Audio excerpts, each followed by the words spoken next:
They say the customer is always right. But what happens when the customer is a young black woman and the airline staff decide she's a criminal? This isn't a story about bad service. This is a story about what happens when prejudice, arrogance, and a simple, fake ticket collide with the one person you cannot afford to anger. This is the story of Imani Carter and the single phone call she made from Gate 14B that didn't just get 3 people fired. It bankrupted an entire airline. Stick with me, because the karma in this story is something you have to hear to believe. The air in the Globalis Air First Class terminal at LAX was chilled to an expensive, scentless perfection. It smelled of nothing, which, Imani Carter knew, cost a great deal of money. At 28, Imani was a prodigy of numbers, a senior analyst at Ethelred Capital Partners, one of the most ruthless and powerful private equity firms on the planet. And today, she was the needle upon which a $4.2 billion deal was balanced. She was flying from Los Angeles to New York to present her final viability report. The subject? Globalis Air. Her report, bound in a crisp blue folder inside her monogrammed leather briefcase, was the document that would unlock the credit line Globalis desperately needed to stay solvent for the next decade. She was, in effect, flying to save the very airline she was currently flying on. Imani herself was the picture of understated power. A tailored graphite grey suit, a simple silk shell, and a vintage Cartier watch her grandmother had left her. Her hair was pulled back into a sleek, intricate bun. She was, by every definition, the embodiment of a first-class passenger. She approached the podium for priority boarding. The gate agent, a woman in her late 50s with a helmet of blonde-dyed hair and a name badge that read Brenda, gave her a smile that was all teeth and no warmth. "Good morning," Imani said, holding out her phone with the digital boarding pass and her passport. Brenda's smile flickered, her eyes doing a swift, dismissive scan, from Imani's face to her suit, to her watch, and back to her face. It was a look Imani knew well.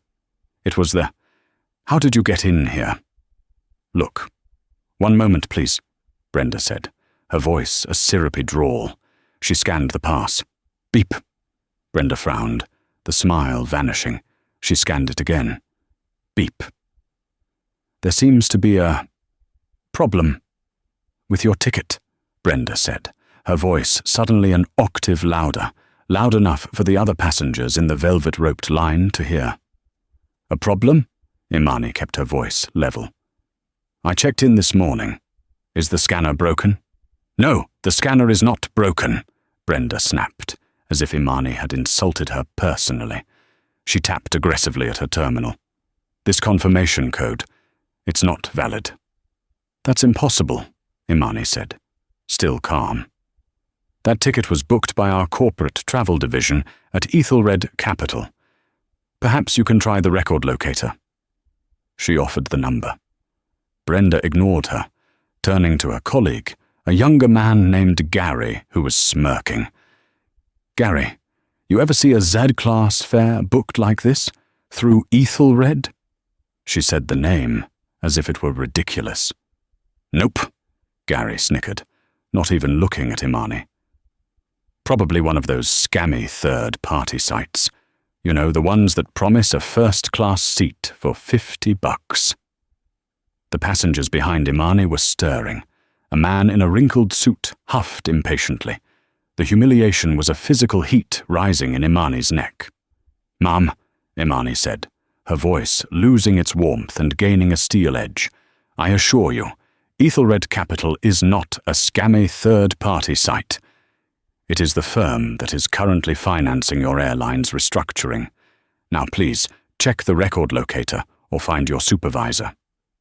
Brenda's face purpled. Being corrected, especially by Imani, was an offense she couldn't tolerate. She leaned in, her voice dropping to a conspiratorial, venomous whisper.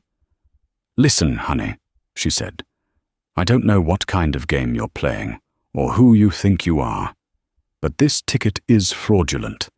The Z-Class fare is by invitation only for our top-tier corporate partners.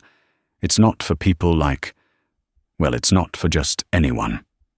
The implication hung in the air, thick and toxic. People like you. I'm going to have to ask you to step out of the line, Brenda said, her smile returning, this time victorious. We will be confiscating this document. She gestured at Imani's phone as if it were covered in filth, and calling airport security to report a fraudulent attempt to board. The blood drained from Imani's face, replaced by a glacial fury. You will do no such thing, she stated. You will call your station manager. Now. I am the lead agent, Brenda said, puffing up. And I am telling you, this ticket is fake. Gary, call security. This woman is refusing to leave the boarding area. I will not be treated like a criminal, Imani said, her voice rising, drawing more stares. I am a confirmed first-class passenger on Flight 212 to JFK. I have my passport, my corporate ID, and a $15,000 ticket that your firm booked. You are making a catastrophic mistake. Oh, I'm making a mistake? Brenda laughed, a short, ugly bark. Honey, your mistake was trying this at my gate. Security will handle you. Just then, a man in a slightly better-fitting suit walked over, a Mark Thompson, shift supervisor badge, pinned to his lapel. What's the disturbance, Brenda? Brenda launched into a high-pitched, self-righteous tirade. Mark, thank goodness, this person, she gestured to Imani, is trying to board with a clearly fraudulent ticket. I mean, look at it. Z-Class. She's claiming she's from some Ethelred company, and that we should know who she is. She's causing a scene and refusing to leave. Mark Thompson, a man who had built a career on never making a decision that could get him in trouble, looked at Brenda, then at Imani. He saw a flustered, loyal employee and a young black woman who, in his eyes, simply did not fit the demographic of his premium cabin. His calculus was simple and immediate.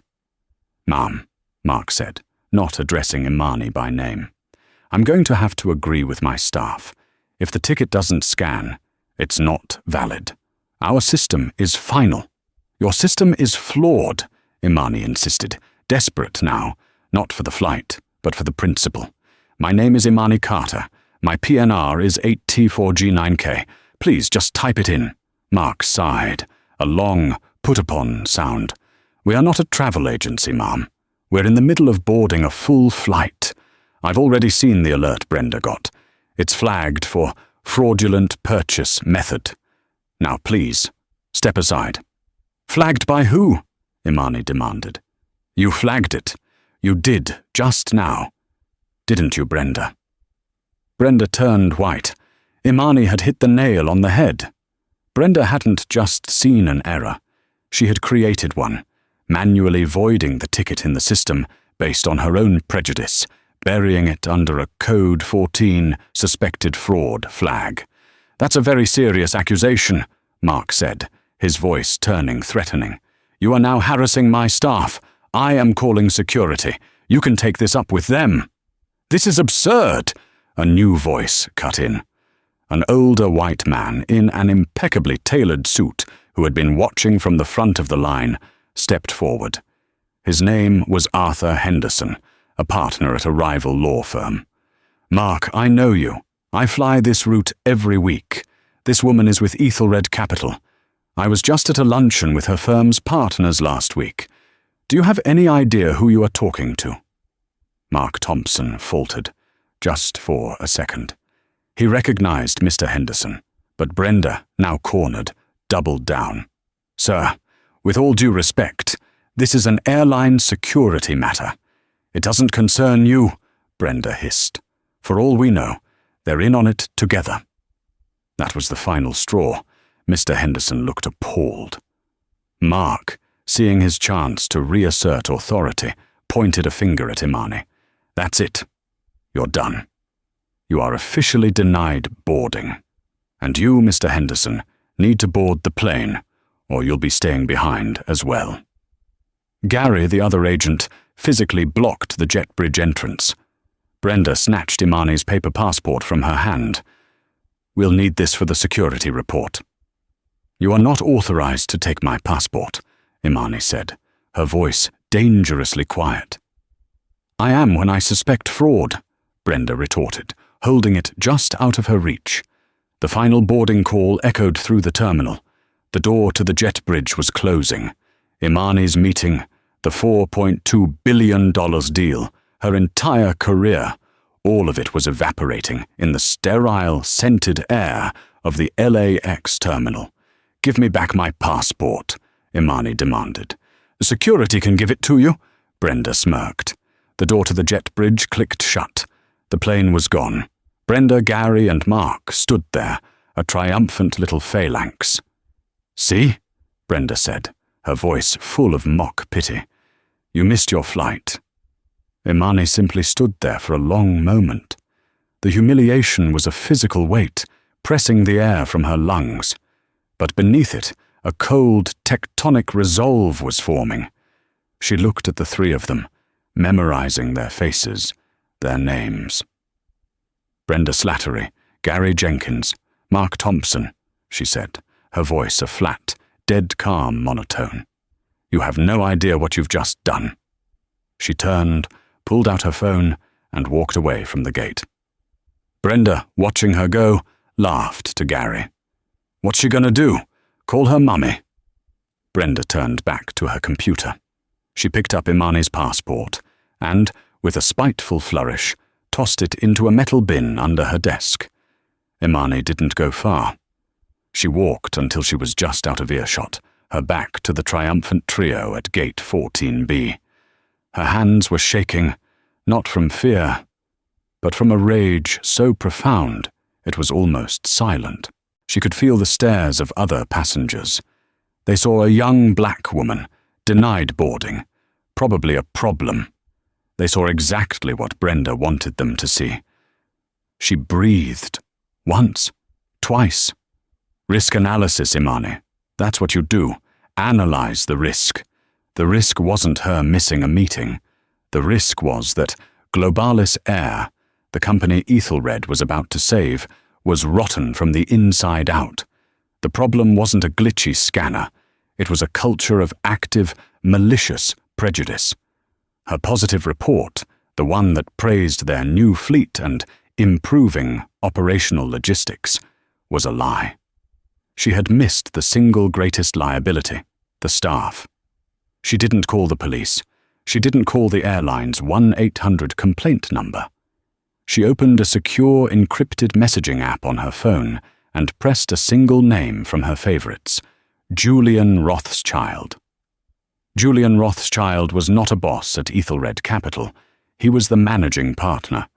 He was a man who ate corporations for breakfast, a man who commanded sovereign wealth funds, a man whose personal buy or sell recommendation could swing the NASDAQ. He was also the man who had personally mentored Imani, seeing in her a mind as sharp and unsentimental as his own. He picked up on the second ring, his voice curt. "Imani, you should be in the air. The board is assembling for the pre-brief." Imani's voice was shaking, but she controlled it. She turned it to ice. "Julian, I'm still at LAX. I have been denied boarding on Globalis Flight 212. Silence. Julian Rothschild did not tolerate failure. "Denied boarding? For what? A weather delay?" "No, Julian," Imani said, staring at the Globalis logo, a stylized blue bird on the wall. "I was denied boarding by a gate agent named Brenda Slattery and her supervisor, Mark Thompson." "On what grounds?" His voice was getting sharper. "On the grounds that my Z-Class corporate ticket, the $15,000 ticket you authorized, was fraudulent. The agent informed me that people like me don't get to sit in that class. She accused me of being a scammer. Her colleague, Gary Jenkins, snickered. The supervisor, Mark Thompson, upheld her decision, refused to even type in my PNR, and called airport security. They confiscated my passport. There was a heavy, loaded pause on the other end of the line. Imani could practically hear the gears turning in Rothschild's billion-dollar brain. He wasn't processing the emotion, he was processing the data. "Imani," he said, his voice now dangerously soft. "Describe them. Give me their names again. Spell them." She did. Brenda, Slattery,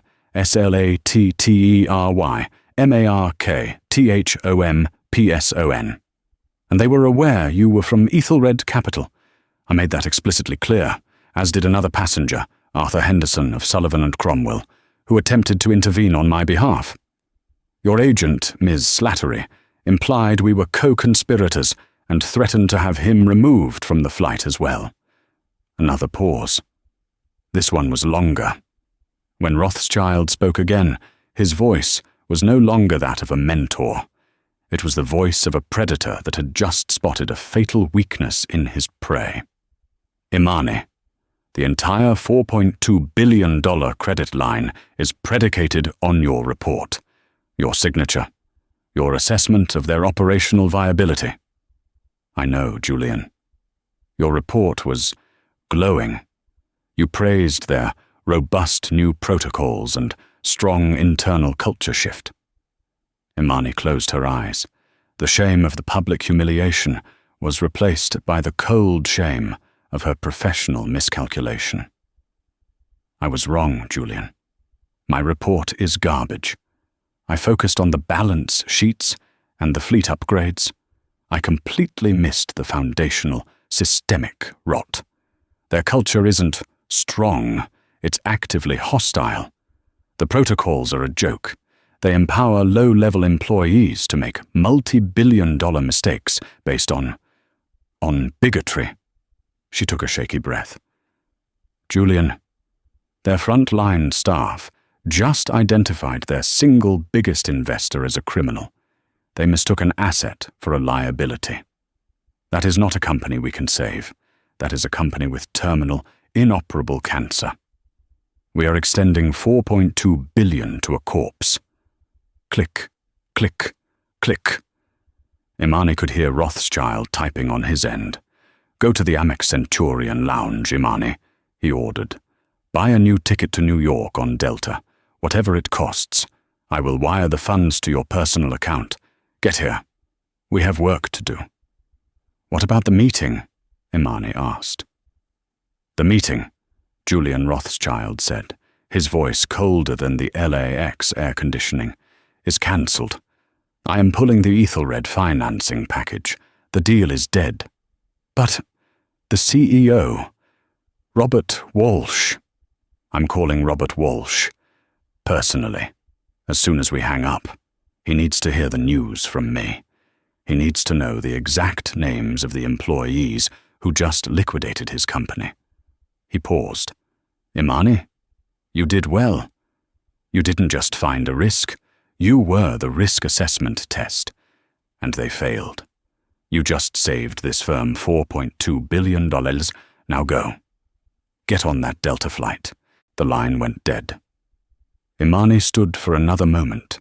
She turned and looked back at Gate 14B. Brenda, Gary, and Mark were laughing, sharing a coffee, probably recounting the story of the scammer they'd so bravely vanquished. Imani picked up her briefcase. She walked to the Delta terminal, her spine straight, her gait unflinching. The Queen had been taken off the board, but the game was far from over. She was just a pawn, she realized, but a pawn that had just checkmated a king. In a glass-walled boardroom 43 floors above Manhattan, Robert Walsh, the CEO of Globalis Air, was a god. He was schmoozing, his $5,000 suit immaculate, his smile beaming.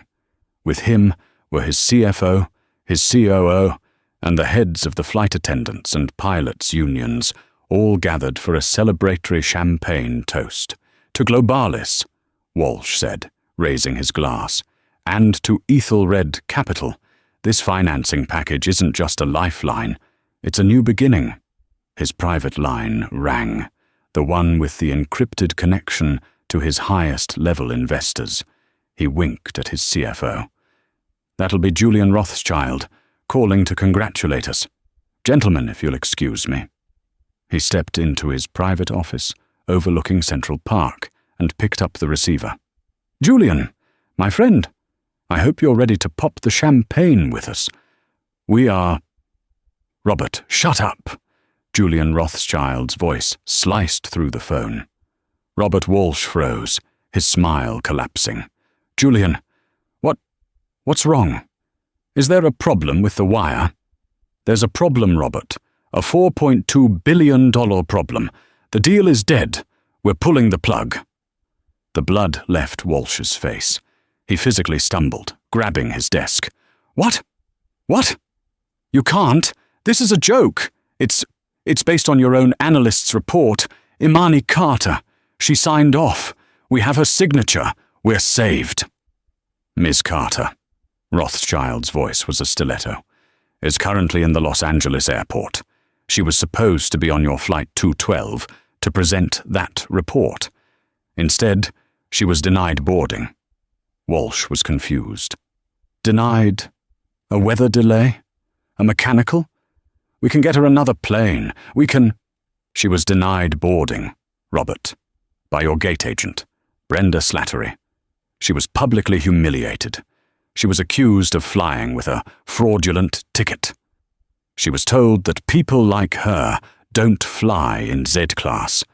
Your shift supervisor, Mark Thompson, upheld this. They called security on her. They confiscated her passport." Walsh was no longer breathing. He was gasping, like a fish on a dock. "Robert, are you listening to me?" Rothschild's voice was merciless. "Your frontline staff just treated the Ethelred analyst responsible for your entire company's future like a common criminal. The woman whose signature our entire $4.2 billion investment was resting on. No! Walsh was whispering, frantic. "Julian, this is a mistake. A misunderstanding. A horrible misunderstanding. I will fire them. I will fire them right now. I'll send my private jet for Miss Carter. I will personally apologize. You will do nothing, Robert, because there is nothing to do. This misunderstanding wasn't a glitch.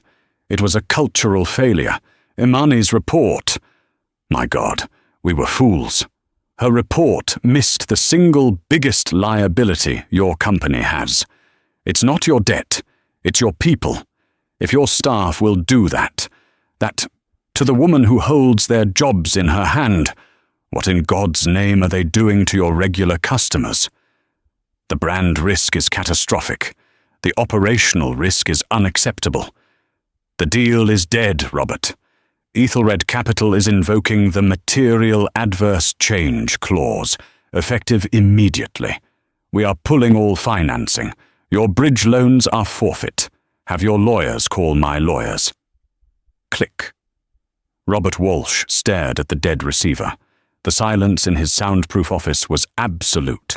He felt the vibration before he heard it, the laughter and chatter from the boardroom next door.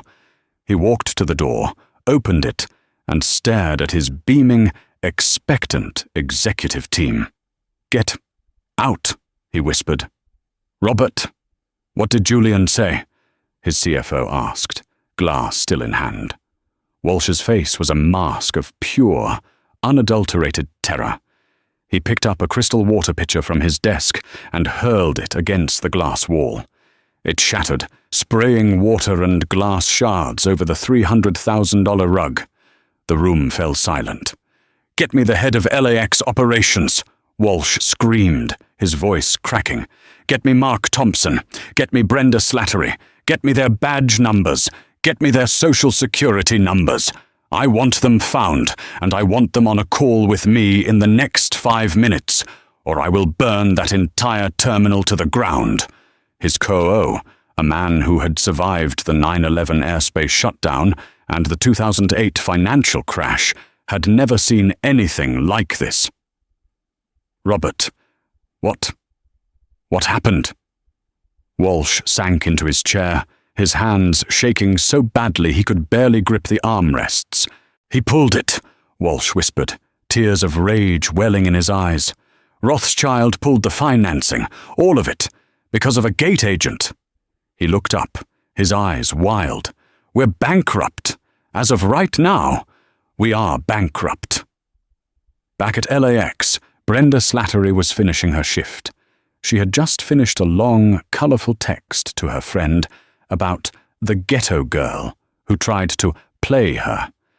Gary was laughing, reading it over her shoulder.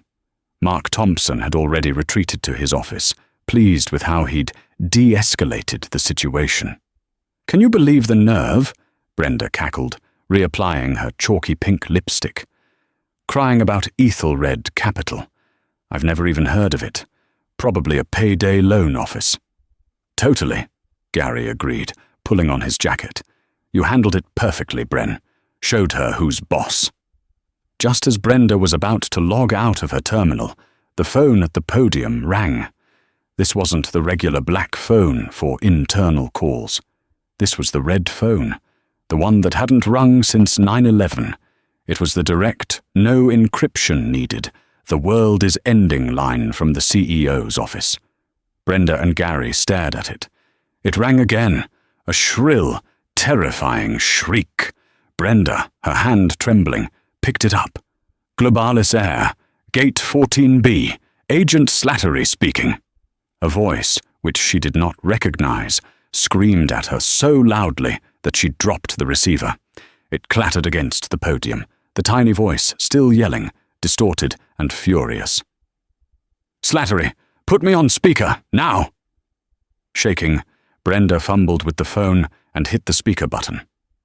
The voice of Robert Walsh, CEO, filled the empty gate area. "Who is this?" This is lead agent Brenda Slattery, sir. And is Gary Jenkins there?" Gary went rigid. Yes, sir. Right here." "And is your useless, incompetent supervisor Mark Thompson anywhere nearby?" I can get him. Get him! Get him! Now!" Brenda, now pale and sweating, hit the intercom button for the supervisor's office. Mark, you need to get to the gate. It's the red phone. It's Mr. Walsh." In seconds, Mark Thompson came sprinting out, his tie askew. "Mr. Walsh, sir, this is Mark Thompson. What's the emergency? Is it a threat?" "The threat," Walsh roared, his voice echoing in the terminal, "is you idiots! The threat is yourselves!" The three of them stood, huddled around the phone, terrified. "I have one question for you three." Walsh's voice was now a low, shaking growl of pure hatred. "One question, and your answer will determine if I just fire you, or if I have you arrested for corporate sabotage. What did you do to Imani Carter?" Brenda's mind went blank. "Who? I don't. Do not lie to me. Brenda!" Walsh shrieked. "Flight 212, the young black woman you denied boarding, the one you accused of fraud, the one you took a passport from. What did you do?" Brenda's knees gave out. She grabbed the podium.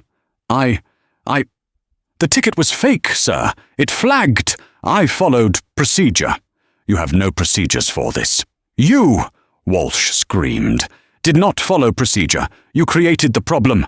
That woman was Imani Carter of Ethelred Capital, the analyst, the lead analyst on our $4.2 billion financing deal." Gary Jenkins made a small choking sound and leaned against a wall. Mark Thompson tried to save himself. "Sir, I was unaware. The staff, they made a judgment call. I was only—" "You were the supervisor, Mark. You were paid to think.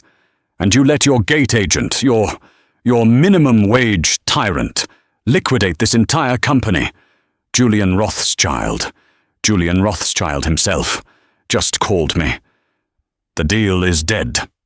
He pulled the funding. He named all three of you. He named you, Brenda. He named you, Gary. He named you, Mark. You are not just fired. That is a luxury you do not get.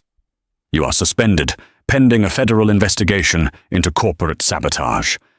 Security is on their way to your location. Do not move. Do not touch your terminals. Do not do anything. You are to be escorted from the premises. Your careers are over. You are blacklisted from this industry for life. But take comfort in this one small fact. Walsh paused, and his voice was a broken whisper. You didn't just lose your jobs. You just cost 30,000 other people theirs. Globalist Air is finished, and it's because of you. The line went dead. The three of them stood in the silence. Gary was hyperventilating. Mark Thompson was staring at the red phone as if it were a bomb. Brenda Slattery, her mind finally processing the words, slid down the podium and was violently, physically ill all over the floor of her spotless first-class gate. The news didn't leak. It hemorrhaged.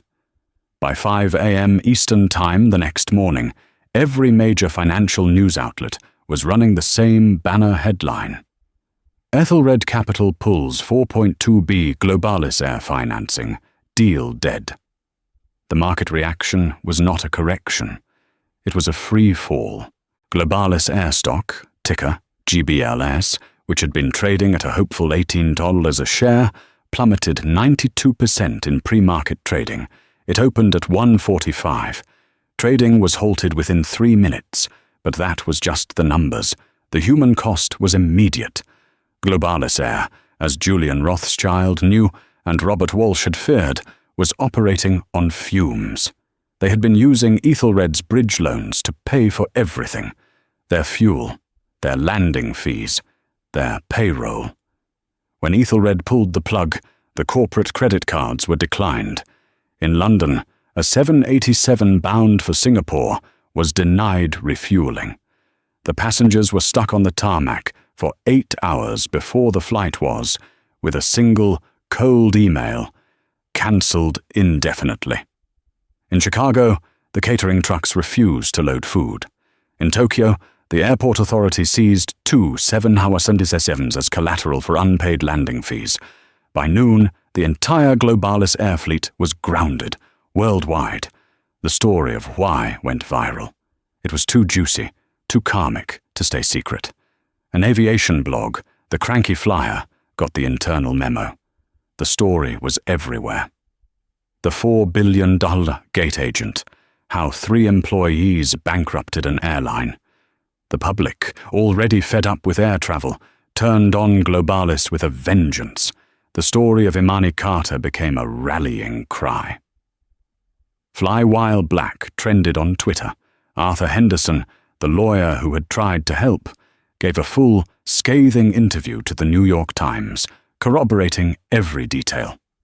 "I watched it happen," his quote read. "It wasn't a mistake. It was malice. It was prejudice, pure and simple. And that prejudice, it turns out, had a $4.2 billion price tag." The 30,000 Globalis employees were in shock. Pilots, flight attendants, mechanics, baggage handlers, all of them woke up to find their jobs, their pensions, and their futures had been evaporated. The unions were furious, but not at Ethelred. Their rage was directed squarely at Brenda, Gary, and Mark. Their photos were leaked. They became the faces of corporate self-destruction. Within 72 hours, Robert Walsh, disgraced and destroyed, filed for Chapter 11 bankruptcy. It was denied. The company had no assets, no path to reorganization. Ethelred, as their primary creditor, moved to force a Chapter 7 liquidation. Globalis Air was to be sold for parts. From her new office in New York, Imani Carter, now a vice president, watched the collapse. She felt a profound, heavy sickness. She had wanted justice, not a corporate graveyard. She walked into Julian Rothschild's office. 30,000 people, Julian, she said, her voice quiet. Julian looked up from a stack of files. Yes, a tragedy. Did I do this? Julian stood, walking to his window overlooking the city. "Imani, look at me. You are a geologist. You were sent to inspect a dam. You found a hairline crack, and you reported it. The fact that the dam burst into 1 billion pieces the second you touched it only proves the entire structure was rotten to the core. You didn't cause the collapse. You found it. You saved this firm, and our clients, 4.2 billion. The people responsible for this are the people who built a rotten dam, and the 3 people who were hammering at it with pickaxes just because they didn't like the color of your hard hat." He put a hand on her shoulder. "This will be the hardest lesson of your career, Imani. The numbers are just reflections of people, and people are the biggest liability of all. Now go. We have a hostile takeover of a logistics firm in Brazil to analyze, and this time start with their HR files." The bankruptcy of Globalis Air was not a graceful, managed decline. It was a demolition. News of the Ethelred incident had shattered the company's last shred of credibility. With the $4.2 billion financing, their only life support, gone, the company was not just bankrupt, it was toxic. In the cold, sterile light of a federal bankruptcy court, a judge signed the order for a Chapter 7 liquidation. There would be no reorganization, no second chances. Globalis Air was to be sold for parts. Its landing slots at Heathrow and JFK were snapped up by Delta. Its newer 787s were repossessed by Boeing. Its logos were scraped off terminal walls. Within 6 months, the blue and gold bird, once a symbol of prestige, was nothing but a ghost in aviation memory. The 30,000 employees were scattered to the wind, their pensions and 401ks evaporated. The entire company was a crater. And at the epicenter of that crater, left standing in the smoking ruin, were Mark, Gary, and Brenda. The media storm was brief but brutal. For 2 weeks, their faces were plastered across the Daily Mail, the New York Post, and cable news chyrons. The $4 billion Karen. 3 idiots liquidate an airline. They were doxxed, their addresses and phone numbers posted on angry forums for laid-off Globalis pilots. A federal investigation into corporate sabotage was opened, but quietly closed. A prosecutor, in an uncharacteristically candid moment, told a reporter, "What are we going to do? Charge them with murder? The victim is a corporation that's already dead. There's nothing left to prosecute." There was no prison. There was no fine. There was only the slow, grinding, and inescapable karma of the real world. Mark Thompson, the supervisor, was the man who had built his career on backing his team. He was 58 years old. His 25-year pension, tied directly to the company's now worthless stock, vanished overnight. He received a single, final check for $174, the legal minimum. He was a man of procedure, and he believed the system would save him. "It was a mistake," he told his wife, "a misunderstanding. I have 25 years of flawless management experience." He applied for a station manager position at American. He didn't get a call back. He applied for a supervisory role at United. He got an interview. The regional director, a sharp woman half his age, looked at his resume. "Mark Thompson. Globalis Mark Thompson?" she asked, her pen hovering. "I was the shift supervisor at LAX, yes," Mark said, his collar suddenly tight. "So you were the supervisor that day, with the Ethelred analyst." "It wasn't a question. My staff made a judgment call," Mark began, his voice weak. "I was de-escalating a situation." The woman's face was polite, but her eyes were ice. "Mr. Thompson, our gate agents are the face of our company. Our supervisors are the brain. We need people who can tell the difference between a situation and a $4.2 billion asset. We need people who think. Thank you for your time. We'll be in touch." He was never in touch. His name was poison. He was blacklisted, not by a formal decree, but by simple, brutal reputation. No airline would touch him. After 6 months, his wife left. She couldn't stand the sight of him, a man hollowed out by his own incompetence. He sold their suburban home in a short sale to pay the legal fees. He ended up in a small, damp, one-bedroom apartment in Queens, the sound of planes from LaGuardia rattling his windows. He burned through his savings. Finally, with no other options, he applied for a job, using only his first initial, M. Thompson. It was with a third-party sanitation contractor. The job? Night shift janitor at JFK International Airport. 18 months after the incident, Mark was pushing a grey, sloshing mop bucket through the gleaming new international terminal. It was 4 a.m. His back ached, and the smell of industrial disinfectant burned his nose. He was polishing the floor outside the brand-new, exclusive Ethelred Capital First Class Lounge. Ethelred had become so powerful in the wake of the Globalis collapse, having saved their clients billions, that they now co-sponsored a lounge with Delta. The glass doors slid open. A group of people, vibrant and laughing even at this hour, walked out. Mark froze. He knew that laugh.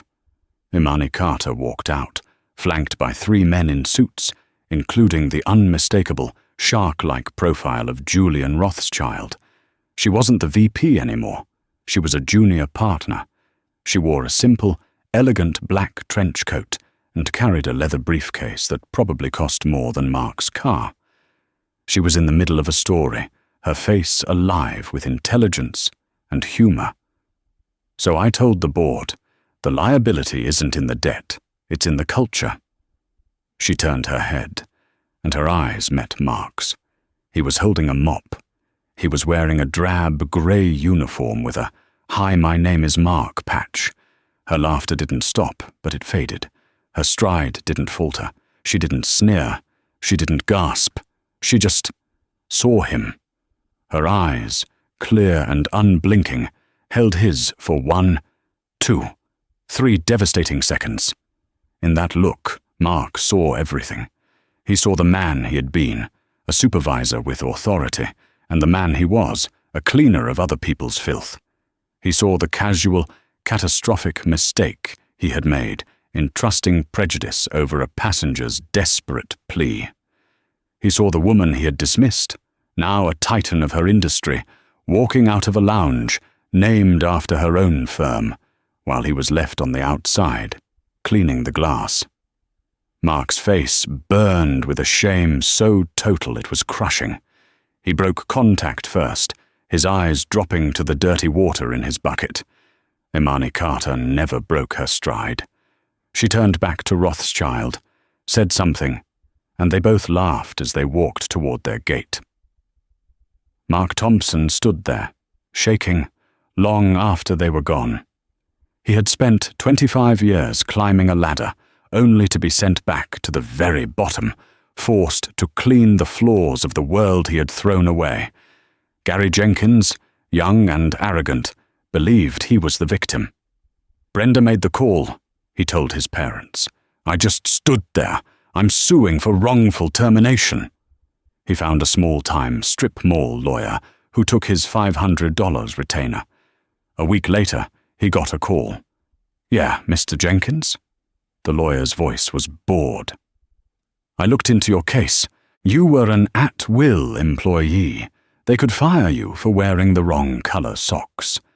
But more to the point, you were an accomplice in an act of gross negligence that directly led to, hang on, let me check my notes, a $4.2 billion loss in financing and the immediate bankruptcy of the company.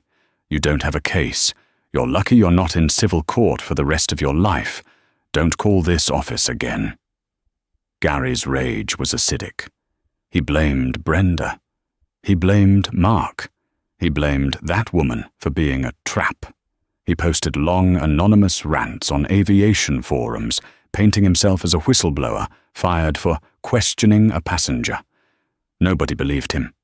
He was 29. He was broke. His parents, ashamed, cut him off.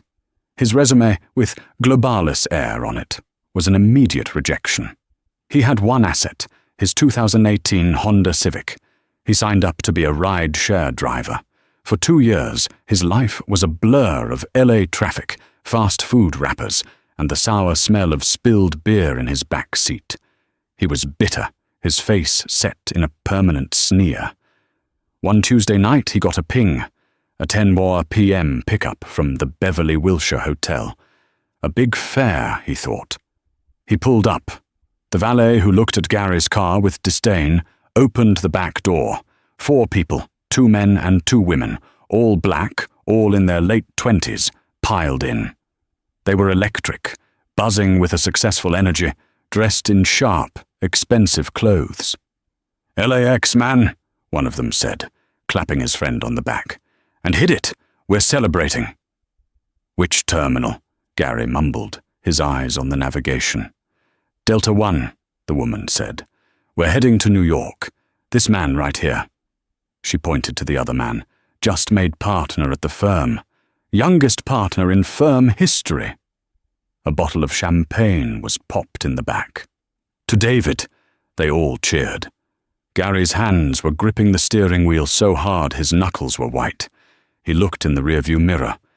They were him. They were the age he was supposed to be. They were successful, powerful, on their way to a first-class lounge, while he was their driver. They were Imani Carters, a whole new generation of them, confident and powerful, and he was their servant. He drove in a toxic, seething silence. The entire ride, they talked deals, bonuses, and summer plans in the Hamptons. He pulled up to the Delta One first-class check-in. They all piled out, still laughing. The new partner walked up to the window, crumpled a $10 bill, and tossed it onto Gary's front seat. "Thanks, Chief. Keep the change." Gary stared at the bill. It was a $110 fare. He had been given a $10 tip and called Chief. He watched them, arm in arm, disappear into the terminal. He sat at the curb until a security guard banged on his window. Gary drove to the rideshare waiting lot, a holding pen of other drivers staring at their phones. He turned off his app, put his head against the steering wheel, and sat in the dark, the contrails of planes he would never fly on again, streaking the night sky above him. Brenda's fate was the most complete. She was the face of the disaster. As the lead agent, she was the instigator. The media had painted her as the billion-dollar Karen. She received thousands of death threats. She had to sell her condo in Redondo Beach, not just because of the threats, but because the Globalis bankruptcy trustee filed a civil suit against her, Mark, and Gary for gross negligence to recoup anything for the creditors. The suit was a formality, but it forced all 3 of them into personal bankruptcy. Brenda lost everything. Her home, her car, her 401k, her reputation. She moved in with her sister in Arizona, but her presence was a toxic cloud. Her sister's kids were bullied at school. "Isn't your aunt the racist who bankrupted an airline?" After 6 months, her sister tearfully asked her to leave. She drifted. She aged 20 years in 3. The sharp, helmet-like blonde hair was now a stringy, dishwater grey. The sharp, judgmental eyes were now dull and permanently frightened. She ended up in Barstow, California, a desolate truck-stop town in the absolute middle of the Mojave Desert. It was the only place she could be anonymous. The only job that would hire her, a 60-year-old woman with no resume and a name that flagged on Google, was the graveyard shift at a 24-hour Pilot gas station. It was 3:15 a.m. on a Wednesday. The fluorescent lights of the station hummed, a beacon in the vast, empty blackness. Brenda, wearing a stained blue smock with a name tag that read Pat, was wiping down a sticky, coffee-stained counter. The bell on the door chimed, a sleek, black Tesla Model S, silent as a shark, was parked at the charging station outside. A woman walked in. She was wearing an expensive, matching cashmere sweatsuit, looking relaxed and poised. She moved with an easy, unthinking confidence. Brenda didn't look up. "Help you?" she mumbled, her voice a gravelly monotone. "Yes, please. A bottle of smart water, and one $20 Powerball quick pick." Brenda's blood pressure monitor, which she wore constantly, would have beeped. She knew that voice. She had heard it in her nightmares. Her head snapped up. It was Imani Carter. She didn't look angry. She didn't look vengeful. She just looked thirsty. Brenda's hands began to shake so badly she dropped the scanner. It clattered to the floor. "Oh, God," Brenda whispered. Imani looked at her. Her eyes travelled to the name tag. Pot. Then back to Brenda's ruined face. And she knew. That'll be 23.50, Brenda stammered, her hands fumbling with the register. Imani didn't say anything. She simply reached into her purse and slid a card onto the counter. It was an American Express Centurion card. The black card. The invitation-only card for the world's absolute elite. The card that made Z-Class look like a bus ticket. Brenda, the former gate agent, knew exactly what that card represented. It was a physical manifestation of a world she had pretended to guard, and a person she had fatally misjudged. She tried to run the card. Her old grimy machine beeped. Connection error. I'm sorry. It's the machine." Brenda was starting to hyperventilate. "It's fine," Imani said, her voice patient, almost gentle. She reached back into her purse and pulled out a crisp, fresh $100 bill. "Keep the change." Brenda fumbled with the till, her tears blurring her vision as she handed Imani the water and the lottery ticket. She couldn't stop staring. I know you," Brenda finally choked out. You're her." Imani took a sip of her water. She didn't confirm or deny. She just waited. I'm so sorry," Brenda sobbed, a horrible, racking sound that echoed in the empty store. I lost everything. My condo, my job, my life. I'm so sorry. I didn't mean. You didn't mean to what? Imani asked, her voice not cruel, just clinical. You didn't mean to accuse me of forgery? Or you didn't mean to be wrong? It was a mistake. A horrible mistake.